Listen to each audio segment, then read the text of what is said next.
آپ نے کالج میں قدم رکھا اور آپ کو مسائل کا ادراک ہوا، کون سے مسائل سب سے پہلے آپ نے دیکھے؟ اور دوسری بات یہ کہ آپ نے یہ کہا کہ آپ کو کوئی پلیٹ فارم وہاں نظر آیا، یہ تو کراچی ہے، کراچی میں لگ بھگ کوئی 250 سے زیادہ سیاسی جماعتیں رجسٹرڈ ہے اور تقریباً ہر جماعت کی کوئی نہ کوئی سیاسی طلبہ تنظیم بھی موجود ہے، تو پلیٹ فارم تو پھر بہت سارے ہوں گے، پیپلز پارٹی کیوں؟ ایسا ہی ہے، پلیٹ فارم بہت سارے ہیں. اور مسائل کی بات کی، مسائلستان ہے.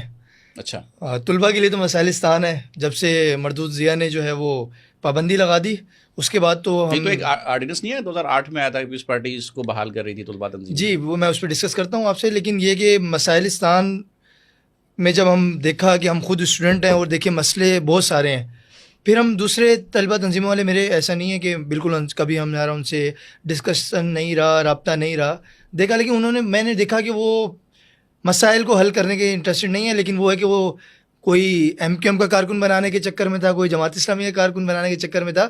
جو حقیقی مسائل تھے اس کی طرف کوئی بات نہیں کر رہا.